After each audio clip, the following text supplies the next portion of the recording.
Hello, good evening, and welcome to Glasgow Rangers Nation podcast live. Tonight, I am fortunate to be joined by not one but two fantastic members of the Heart and Hand podcast team, Caroline and Marina. Caroline, to start with you. Caroline, how are you doing this evening? How's your day been, and how's the week look shaping up for you? I'm good, thank you. Yeah, it's amazing how the change of fortunes at Ibrox really affects your mood for the kind of subsequent week. So it's been nice, actually. It's been a good change of pace. Absolutely, Marina. And how's your day been, and how's your week shaping up? And we're meeting in happier circumstances, aren't we? Definitely. No, I'm very well, thank you. I was just thinking that I've been in a much better mood this week, thanks to Rangers. So I don't know why we let them affect us that much, but it really does. I've been a bit down and sad recently, but Sunday was just a tonic, and or Saturday even was just a tonic, and long may it continue. Absolutely. Before we actually could talk about Philippe Clement and the Hibs game, and obviously look ahead to the Sparta game on Thursday, Caroline, what Marina was saying there, it is strange, isn't it, how one football team on one day can so badly affect our mood for the rest of that day and even possibly a week, isn't it? It's weird. Yeah, it is and it isn't. I think it's a measure of how important the club is to us. And I think Rangers fans, more than most, have a right to be quite protective over the club because we've had such a tough time over the last kind of 10 plus years. So I think it's just a sign of how appreciative we are of our club, how much we love the club, and that's a good thing. Absolutely. Marina, I'm sure you're like me. Saturday, on a Saturday or a Sunday or a Wednesday or a Thursday or a Tuesday, or whatever day we play, because we play all days these days. If it doesn't go well, does it affect your mood for the whole week, or is it just for that day?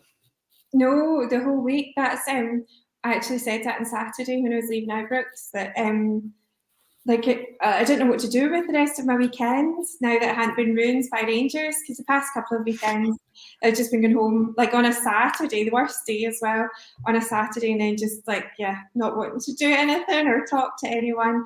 And it was continuing during the week as well. And just that, I guess something that's fun for me is going on Twitter and reading about Rangers and getting excited about Rangers, and when that's sort of taken away from me, and that's just making things worse. Then it's really at a loose end. Absolutely, yeah. I know if it affects me, it's weird. You can expectations, sit, watch the game. It's gonna be great, and then we lose, or even if we draw, it's not great, and just the rest of the day, you're like, oh, I can't be bothered doing anything. And I know my kids are like, Dad, it's only a football match, for goodness sake. And I'm like, girls, it's not only a football match, it's more than that. I've yet to educate them yet into it. I am working on it. But no, things have changed. Things do seem a lot more optimistic around the club at this moment in time. And I 100% understand that, we've got to be cautious. It's only one game, 1 week. But Marina, everything just seems a lot more positive since Philippe Clement has stepped in. What are your first impressions of Philippe Clement as our new manager? Yeah, so I'm going to try and bite my tongue and proceed with caution, because I think I've been swept up and been burned in the past a few times. But so far, so good. It's funny because for years, even with Gio, we've been saying that the team looks like they're playing, there's no structure, there's no formation, there's no clear goal, we're very negative, we're not driving forward, all these backwards or side passes. And I know nothing about tactics, and I could see that was an issue. And it's so could Bale or Gio not see that, or was it just it wasn't translating? So one match with Clement, and we could see evidence of that. So I think that's very positive. But of course, I guess also that the players could have just been given their all to try and impress the new manager, and we know that a lot of these players can be very guilty of not bothering or not turning up. So hopefully it can keep them motivated, but time will tell. Absolutely. Caroline, what's your first impressions of Philippe Clement since he's been appointed? Yeah, it's all positive so far, I'm glad to say. And I think we've only got a really small kind of small kind of few days to really kind of judge anything on, only one game. So you don't want to get ahead of yourself. Marina said you don't want to be kind of jumping on the bandwagon too soon. But what we have seen, what we do know, has been really positive, even down to the way that he speaks in press conferences. I like that he sets expectations really well. So he's not saying, like sometimes I think Beale hinted at, that he's going to achieve an awful lot. He didn't kind of say exactly how the players are going to act. He's saying he's going to try and instill a little bit more with the players week on week, and that kind of progress is what he's looking for. And even after what was a really much improved performance at the weekend, I think he still tempered that in the post-match press conference by saying there were still lots of things that he spotted that he wasn't quite happy with yet. So I think he's someone that's all about the continuous improvement, and we're going to need that this season. So I'm happy with everything he said. I'm happy with the reaction we've seen on the pitch. So all the signs are positive so far without getting too carried away. I mean, yeah, I agree. I mean, I think, there's always people say about the new manager bounce, don't they? They talk about the fact that when a new manager comes in, the players are so anxious to prove themselves, to show that they deserve the shirts. There is that. But one thing that's kind of been different for me, and just sort of building on what you've both said, is he does seem to be very focused on what he needs to improve, but not just, I think, like Michael Beale did to some extent, was just basically throw everything at the players and hope something's stuck to them. He's been very clear, hasn't he, Caroline, in press conference? He's been like, right, I know there's elements we need to improve, but we're going to work on this first, and then I'll identify the next thing and work on it, and identify on the next thing and work on it. Almost sounding like a real proper football manager and proper coach, in my opinion, Caroline. Yes, there's a real methodical approach, it sounds like, to what he's doing. And even little things like just the way the language in press conferences. So I think it might sound petty, but I think it's important to kind of set expectations in the way that maybe a journalist will ask him, you've had a week with the players. And he's like, well, not quite a week. He'll just correct things and set expectations. He'll be asked about goals and he'll talk about, I'm looking at the full contribution of the team. I don't care where the goals come from. So he's also quite protective of the players. I think that will be nice for the players. Not that I don't think Beale wasn't protective, but I think at Clermont, even in the way when players were coming off the pitch and going onto the pitch, I loved how long he spent chatting to them. It wasn't a quick, well done. It was a more in-depth little chat with each one of the players coming off the pitch. And at the end of the game, again, he was round talking to all the players. So I think it's proper coaching. I think he was more of a presence on the touchline as well. He seemed to be more vocal. He seemed to be properly coaching all through the game. So little signs like that, I like the look of. And, it's not a guarantee of how successful he'll be, but that's what I think we want to see from a manager. Absolutely. Marina, you said you were at Ibrox on Saturday for the game. Just sort of fill us in a bit. What was the general reception like for Philippe Clement when he came out? And seeing him on the touchline, what did you enjoy seeing that passion and that to me he seemed to be constantly yelling and giving instructions. Is that what you sort of took from it, seeing it on Saturday? So yes, he got a really good reception when he was announced at the start. I was not surprised, but I thought maybe I wasn't sure how much excitement we could all muster after being let down recently. But no, the crowds were really behind him, gave him a lovely welcome. And Caroline probably gets a much better view of Clermont. I'm in the Governor and Caroline's in the West Enclosure, so I remember Caroline saying that he was certainly a lot more vocal on the touchline than Beale had been. So yeah, Caroline's probably the best person to answer about how he was there and too far away.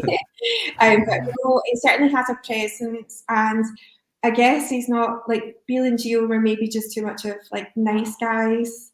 And although Clement, not saying he's not a nice guy, but he looks like someone who can be quite intimidating or scary when he has to. So I think a lot of these players haven't really responded well to nice guys. So maybe this is what they need, hopefully. Absolutely.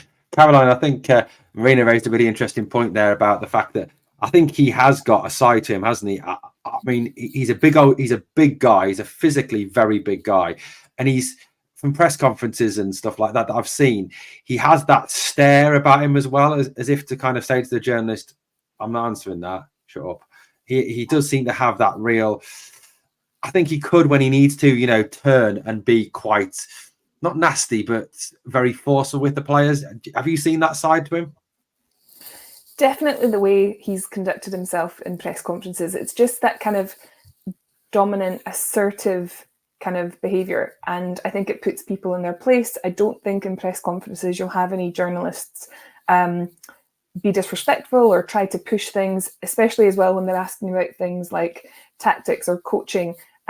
He'll very firmly say, yes, we're working on that, but you won't know from me, or you won't hear from me what we're doing. So I like that there's a bit more distance. I mean, he doesn't need to be completely cold, but I think that he's setting good boundaries there. And if he's doing the same with the players, which I'm sure he is, then I think that's probably a good thing too. I like that traditional style of manager where there's a healthy respect for the manager and there's a clear boundary between players and manager, the kind of Walter Smith mold where you can have a good relationship, but there's a heck of a lot of respect behind it too. And I'm not convinced that Beale or Gio most recently had that. Also, I think what I like is if he does have that kind of distinction and he's quite standoffish, then I hope that we won't see things like him being too friendly with the manager across the city, because I don't think people liked seeing Gio going for breakfast or brunch or whatever it was with Ange at the time. Like, that's just not really palatable, I think, for most fans. Yeah. So if Clement's going to stay a bit more distant and a bit more cold, then I don't mind that. I don't mind a little bit of that. Yeah, absolutely. I agree with that 100%. Absolutely, yeah. Don't want to see him socialising with Brendan Rodgers under any circumstances. It just doesn't give the right impression, does it, at all?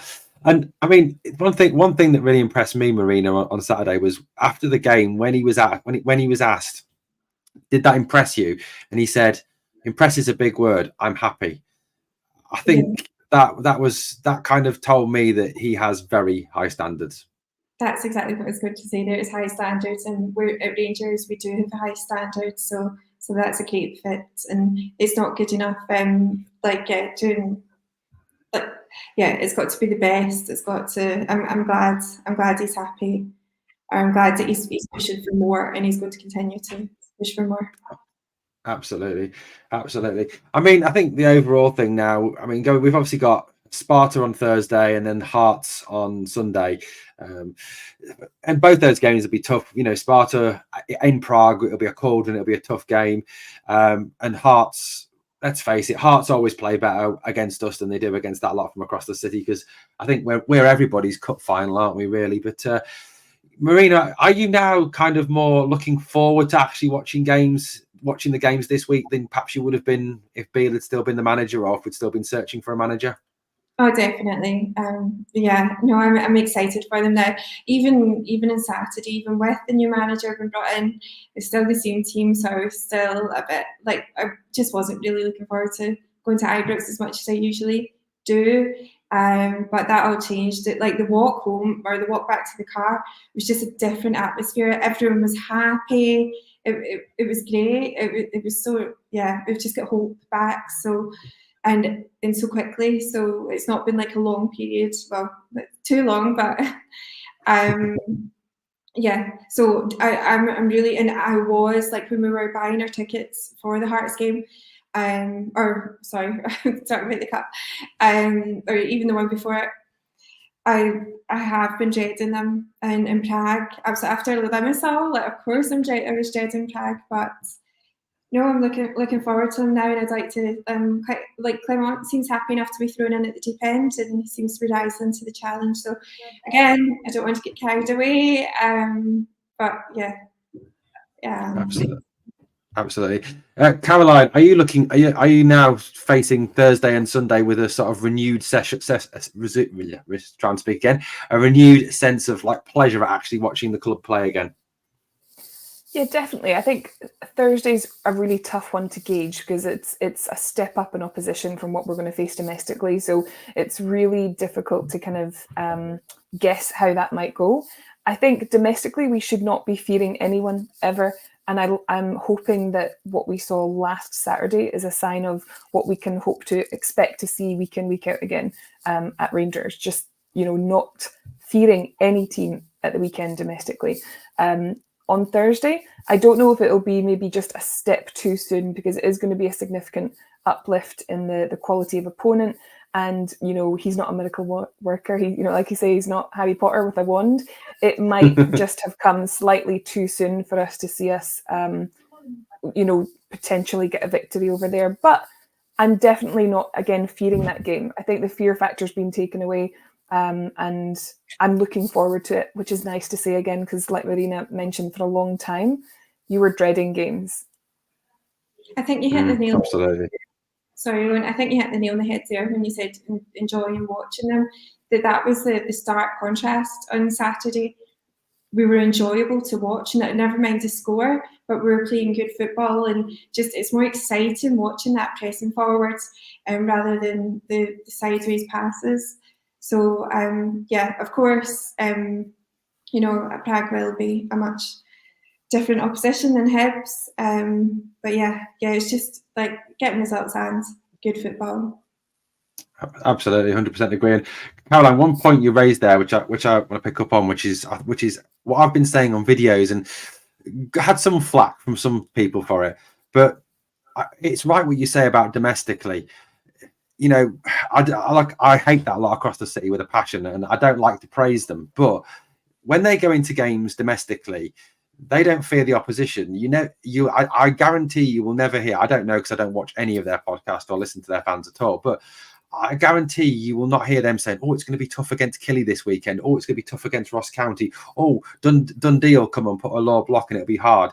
They go with the attitude of, we're going to go play our football and we're going to smash them, and it's how many we're going to score. And for me, and it's what you said there, Caroline, we've got to get back to that Rangers of old, where we are Rangers. We're going to go there. We're going to score 4 or 5 goals, and we're going to smash you because we are so much better than you. And I think Clement seems to have that attitude, and if we can get that into the players, I think that is definitely the way to go domestically anyway. Yeah, Carol, start with you, Caroline. I mean, what do you think? 100%. I mean, even taking everything else away from it, the fact, you know, our history and our expectations from being fans as long as we have, the fact that we have got the budget that we do, the fact that we've got the facilities that we do, even hearing Gerard at his time here talking about all of the little incremental differences that you get from the chefs, the kind of medical staff, all of these little things at Ibrox should be better than anything else elsewhere in the country. So I think with that alone, we need to kind of have performances that mirror that type of investment, that input that the players are getting. So absolutely, we should be confident every week. We should be looking forward to it. And also conversely, what I want to see happen again is teams fear playing us. Teams don't think that they're going to get points when they come to Ibrox or where we go to visit them. I'm looking forward to that being the case again, because it has been far too long. I think the difference between us and Celtic in the last couple of years is that teams don't expect to pick up points off Celtic as much as they have done against us. So yeah, that's when I think we'll know we've made significant changes, when that's the case. Absolutely, 100%. Marina, are you looking forward or hoping we get back to that attitude of Rangers of old, that we go places, you know, like in the days of Souness and Smith and Advocat, that we go there and we are Rangers. It doesn't matter what you're going to do, because we're going to smash you, because that's what we do. Because as Caroline says, everything is a higher expectation, isn't there? There is a higher level at our club. Yeah, absolutely. And I think Beale, that was one of his downfalls, wasn't it? Especially playing against Celtic. We would pick his team and he'd play the game thinking of with Celtic in mind, and rather than like what he wanted to do. And I think for too long, even with other teams in Scotland, we have been showing them too much respect. So yeah, to get back there and to be a force to be reckoned with. And I don't it's spot on what Caroline said, and what you touched on, that we aren't feared as much as Celtic. So yeah, just to get that back and to be the team that they fear, because you know psychology does play a part in it. And whilst teams are thinking that they can come to Ibrox and have a goal and drop and get a point or get a couple of points or a few points, then yeah, we need to sort of lose that.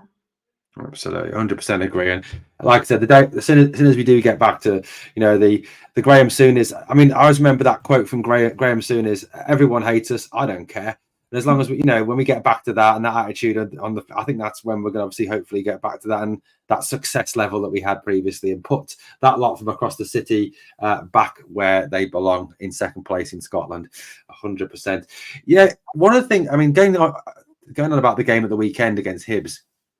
For me, one of the things that really stood out, well, a couple of things, but the main thing that stood out for me was there seemed to be much more of a structure to our play, and the players seemed to have more idea what they were actually meant to be doing on the field. I mean, did it appear to you that way, Caroline, when you were at the game? Yes, definitely. And I think the players seemed more comfortable, confident in whatever had been discussed and what was being asked of them. And I don't know whether he had that much, he probably didn't have that much time actually on the training field to implement much, but clearly what he's communicating to them is being received. I got the feeling a lot with Beale that he did have grand plans, and I think he has a fantastic coaching brain, but for whatever reason, the players never really looked confident or sure in what they were doing. Whereas at the weekend, everybody seemed to know what was being asked of them, and they were able to therefore complete it to a much higher standard than what they have done. Even players like Cantwell, and it's lovely to see Cantwell back because we have missed him while he's been out, but also the role that he was able to play at the weekend is how we get the best from Cantwell and where we've seen the best of Cantwell in the past. I did feel under Beale that he didn't always play Cantwell in the way that offers the best return. So I hope what we'll see under Clement, based on what we saw from the weekend, is that he'll allow players to properly play to their strengths. And I think the results will come off the back of that. Absolutely. Marina, obviously you were at the game on Saturday, did you see that more of a structure and also more fight and passion from the players in that game? Yes, definitely. So you don't know if the fight and passion, you don't know like what followed what, or like is it because they had more structure, more game plan that gave them more confidence? Is it also trying to impress a new manager? But it was such a stark difference. As someone who sits near me at Ibrox had said that even like looking at Beale's signings, even when he signed them, he didn't seem to be signing players with like a shape or with a team in mind. He just seems to have picked some random players with no clear plan. So yeah, I don't know what Beale's end game or what his plan was, and especially when we saw so many different lineups, there wasn't like, I suppose, given players the benefit of the doubt, they probably did need consistency and some sort of structure to thrive. So hopefully Clement can do that. Absolutely. I mean, Caroline, one thing that I was really impressed with on Saturday was, when we lost the ball, it wasn't like it had been previously. It was, where it had been we've lost the ball. Oh well. There was more of a fight to go and get that ball back. As soon as we lost it, Raskin, Cantwell when he was on, Seamer, even Lammers getting stuck in and wanting that ball back. 100%. That was a big difference. The players look more interested. And that could just be, like you say, the new manager bounce, or it could be the fact that they're coached, they're drilled to a better standard. So I guess time will tell on that front. I don't know if this was just, like you say, a slight bounce, but it feels different. It feels as though there are proper foundations being made. So I think it's the latter. Absolutely. One interesting thing for me from what Clement's been saying about the team and looking at them on Saturday as well, he's picked up fitness as being a concern for him, that he doesn't think the players are fit enough. What did you make of that, Marina? The fact that that he's saying that in his opinion the players aren't physically fit enough. Yeah, no, that would make sense actually. So I think that's something that we were told under Gio, like when Beale came in, that the players weren't fit enough and fitness was a problem. Clearly that's not really been resolved, and I think our injury list would back that up. So hopefully as the players get fitter as well, if they can work on that. And I do think Lammers, for example, and I know he's not very popular just now, and I know he's made a lot of mistakes. he didn't look as bad at the start of the season, and I think there is still a player in there, and that might be controversial.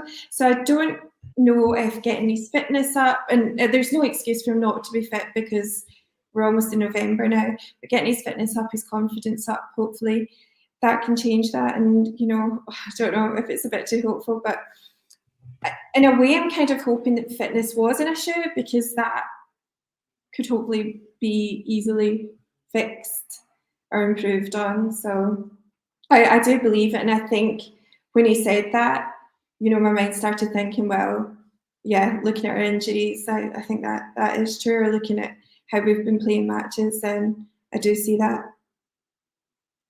Absolutely, 100%. Caroline, were you slightly, I don't know, shocked or taken aback that he was actually coming out and saying that, in his opinion, the players weren't fit enough and they needed physical? What was it? He said physical targets, didn't he? He mentioned that in his press conference, didn't he? I mean, you know, we've all watched Rangers this season. Do you think that's fair? The players aren't fit enough for the games?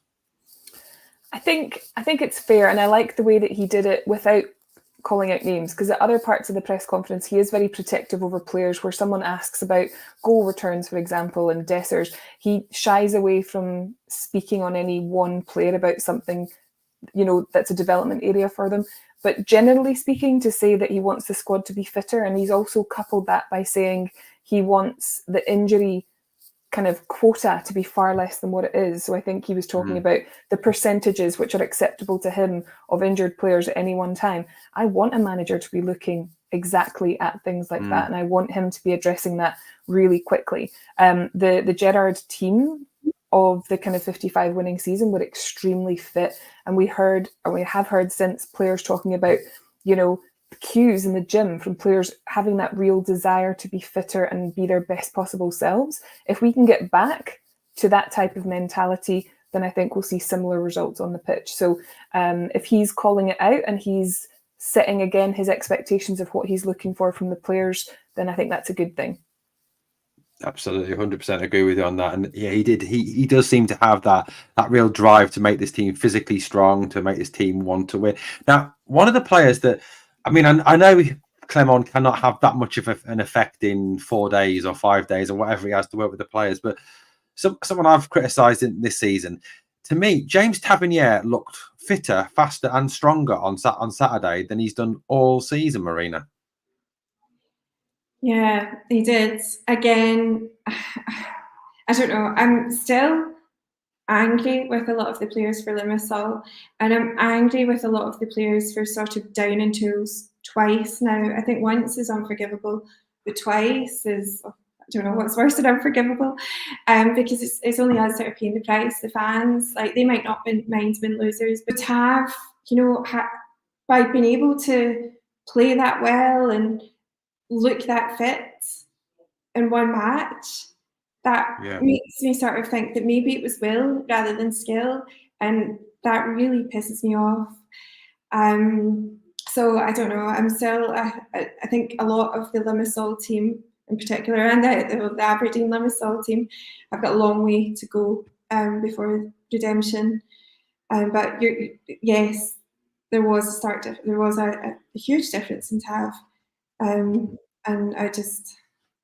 It's annoying to think why, because it can only be his own choosing. Absolutely. Caroline, what did you make of Tav on Saturday?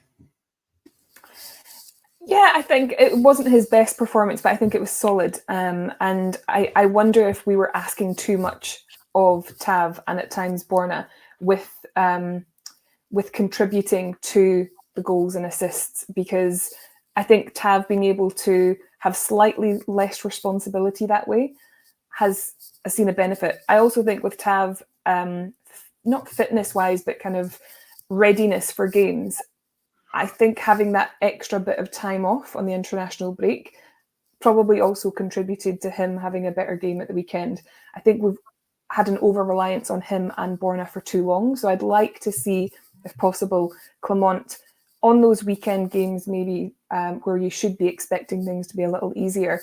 I would love to see him rest players more. I don't think Gio or Beale got the right balance, and I think we'll see the best from our players if they have the opportunity to recover a bit more. Because when you think about their age as well, Tav is, he's not old, of course, by any means, but he is at an age where you probably have to start considering managing him in the way that we do some of the other players. Absolutely, yeah. I mean, you're right. I think, yeah, I mean, what Tav's going on, nearly 32, Borna's 31, 32 already as well. And I mean, yes, if they're old, that makes me ancient. But but yeah, in football terms, I suppose 31, 32 is old these days for an outfield player, not for a goalkeeper, but for an outfield player. And I suppose asking James Tavernier and Borna Barisic to do what they did 3, 4, 5 years ago in terms of charging up and down the wing with abandon, it is just not going to happen, because as you get older, you slow down. That's just life, isn't it? So yeah, it isn't fair. But now, obviously, one player who massively impressed me on Saturday, and for me, he's overcome the criticism that he had at the start of the year and really improved, is Abdallah Sima.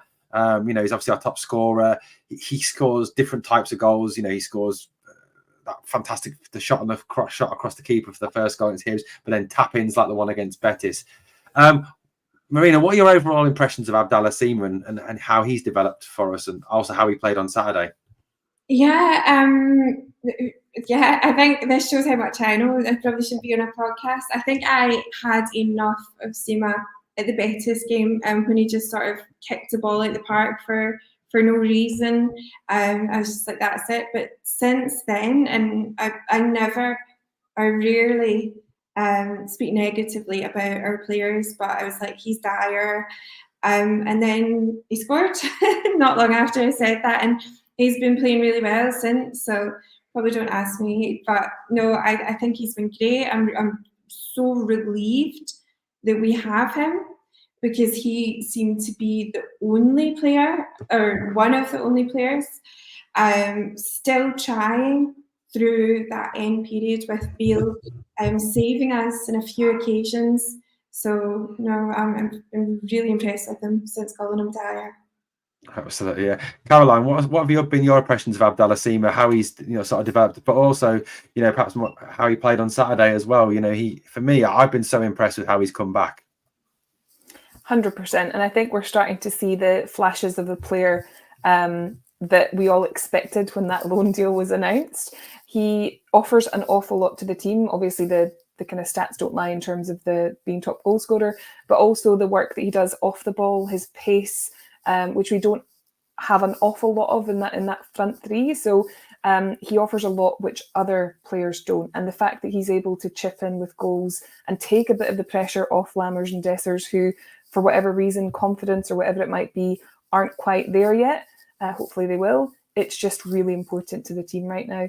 And he's full of confidence. He's getting better every week. So if he stays on this trajectory, then I think we're all going to be disappointed come the end of the season if we aren't able to keep him.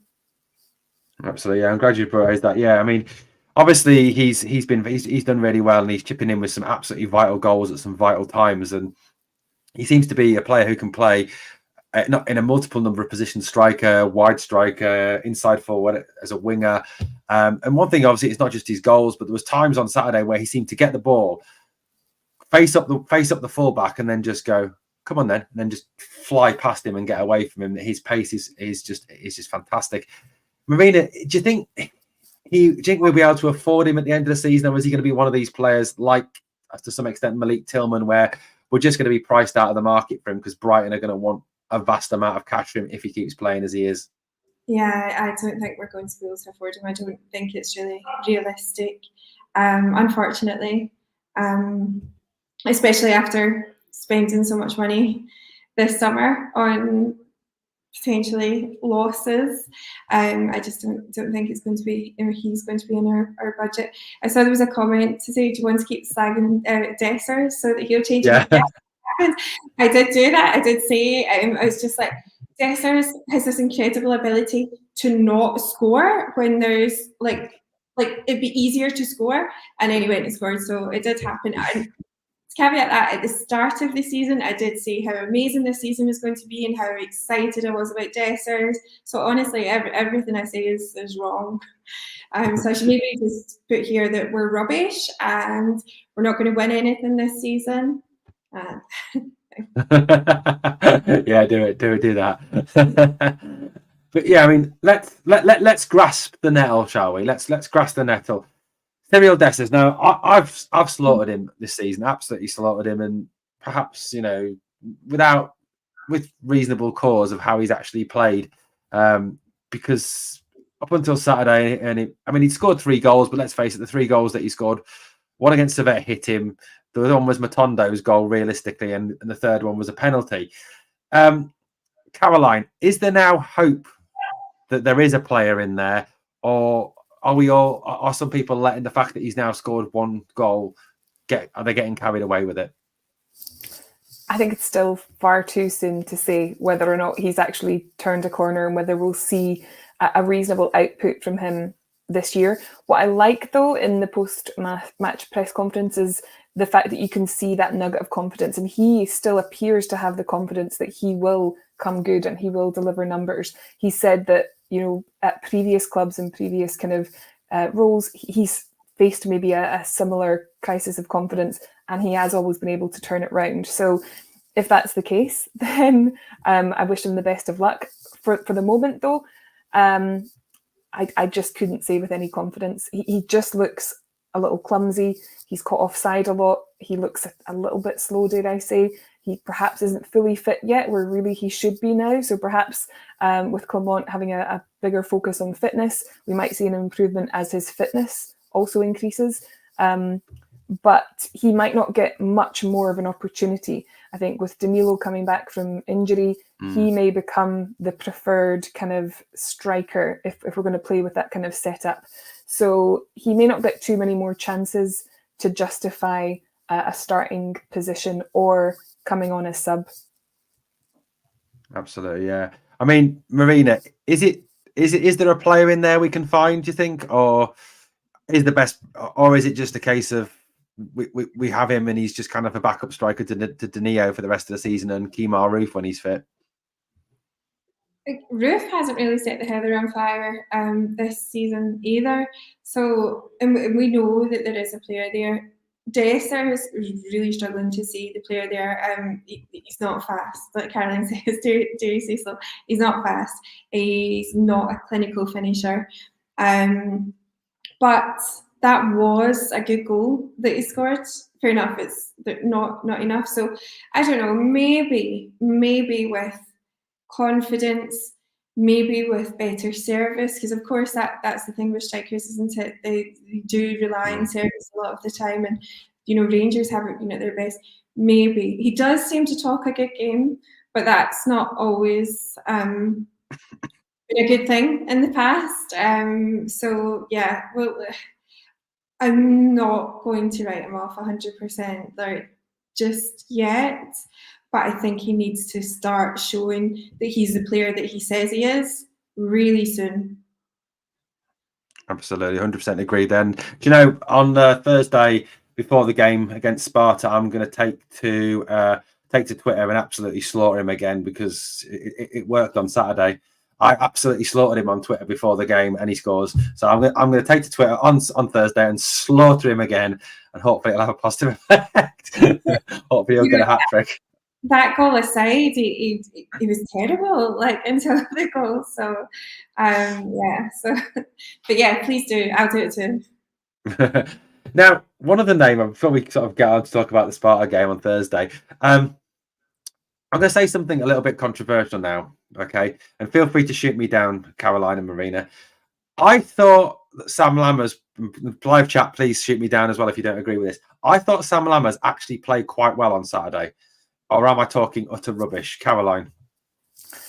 Yeah, I think Clement agreed with you as well. I think when he talked about overall contribution and kind of work rate, and you talked about it earlier as well, Owen, when you said his work rate off the ball and kind of winning balls back was pleasing to see. He still cuts a frustrating figure at times, though. He doesn't always kind of make the right runs. He doesn't seem to be in the right place at the right time. So, yeah, I did also think he was better, but not up to the standard that we're looking for. And I feel bad for him, because it's not his fault that he's come with the price tag that he has. But that nevertheless is the situation, and he has to deliver much more for the price that we've paid for him. Yeah, I mean, I agree. I mean, yeah, I agree that he does have to deliver more. I mean, I just thought it was encouraging that he actually tried and played. To me, he worked hard. Yeah, that miss was genuinely dreadful. Marina, what do you think? Do you think I'm talking out the top of my head saying that you played well Saturday, or what's your take on Sam Lammers? Yeah, I wouldn't write him off yet. I do think there is a player there for Lammers.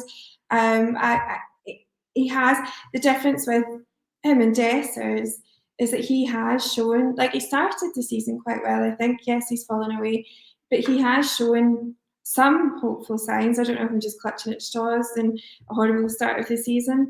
But I do think that, so like maybe confidence, maybe fitness, or am I using that excuse for everyone?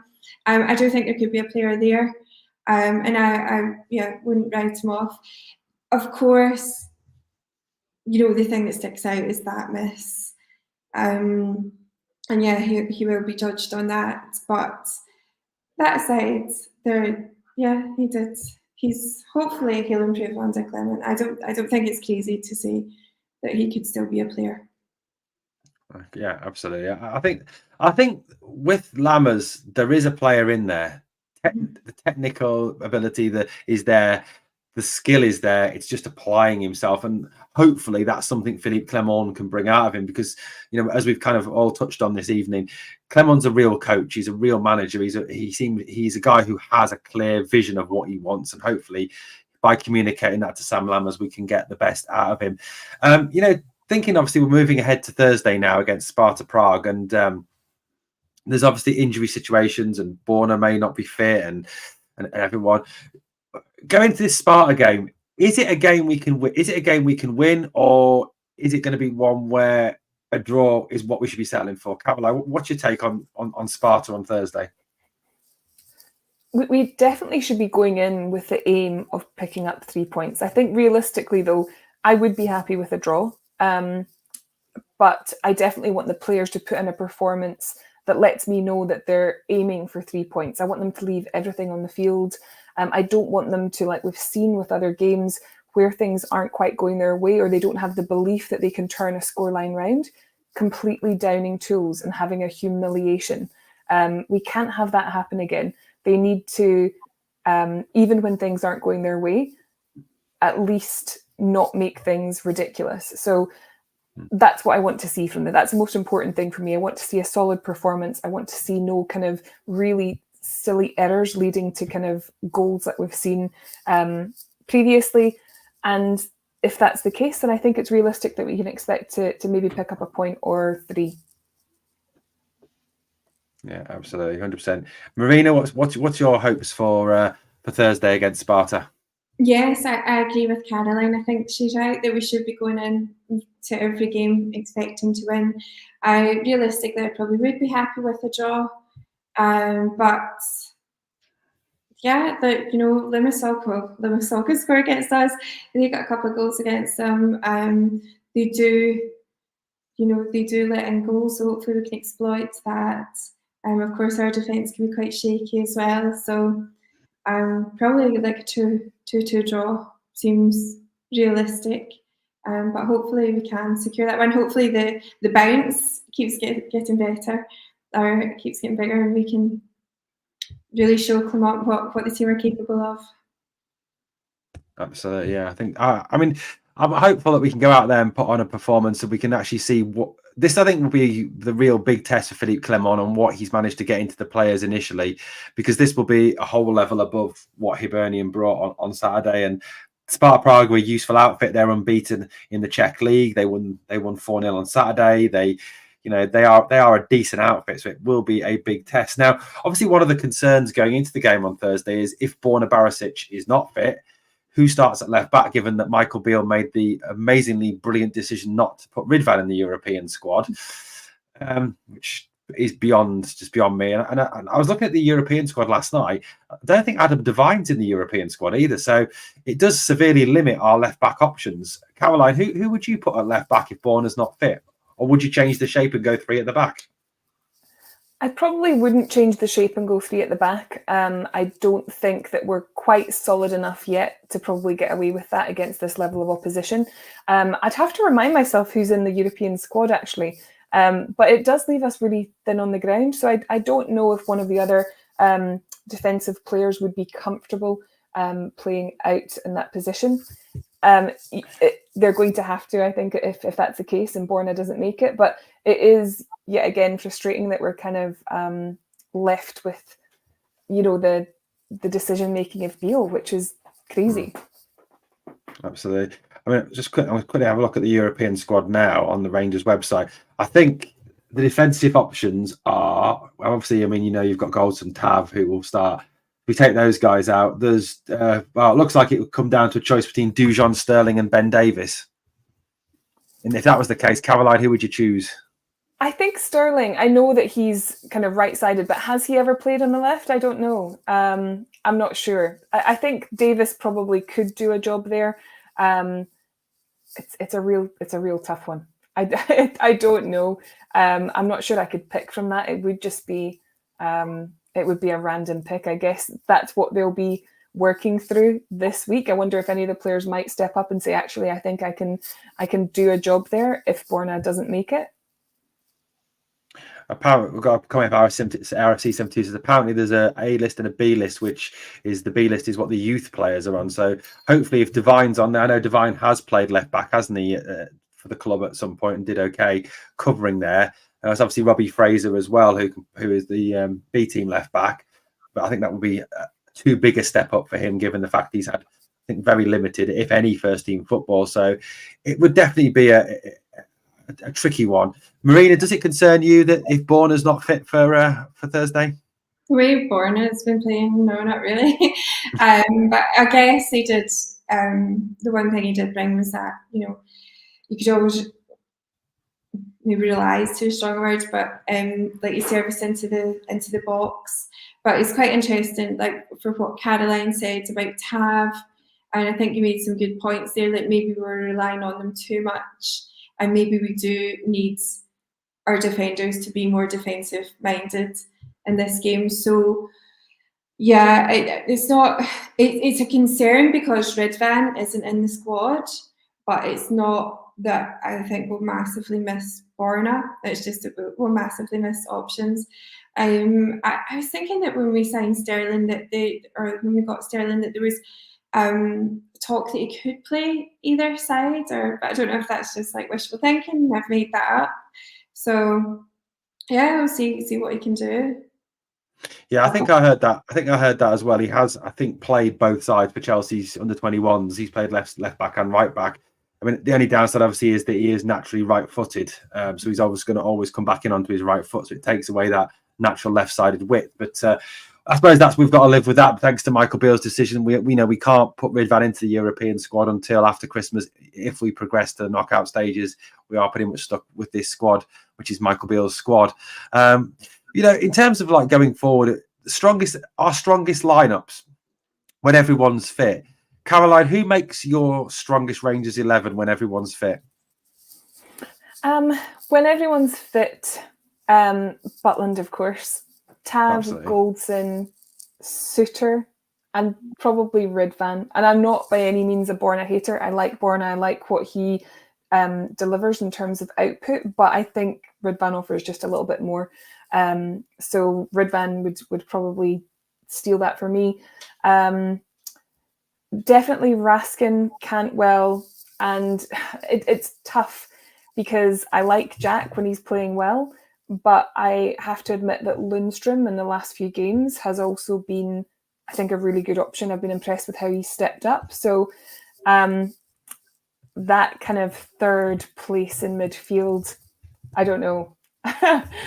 Probably Lundstrom based on current form and fitness. And for your front three, Danilo, Sima, Matondo, maybe. I don't know if I'm missing anyone with injuries and whatnot, but off the top of my head, that's probably who I would pick at the moment.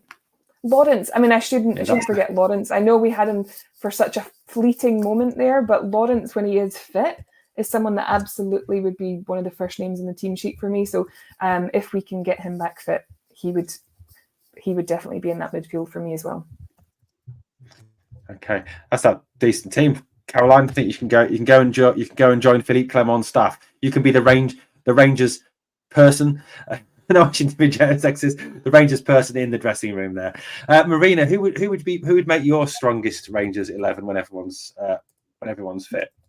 That's the exact same team I would choose. I was going to say I would maybe have Lawrence in instead, but Caroline remembered him at the last minute. So yeah, pretty much the same. Maybe Ruth, but I don't know because I've really not been impressed with him this season. I'm just thinking of something different to say.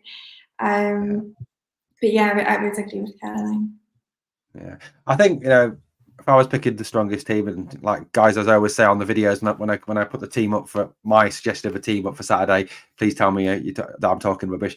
I would go with obviously Butland in goal, Tav, Goldson, Suter, Ridvan. I think like you two have said, they stand out, and Ridvan just offers more going forward and defending. And to me, Borna's got a little bit of a question mark over his character this season as well, with some of his injuries.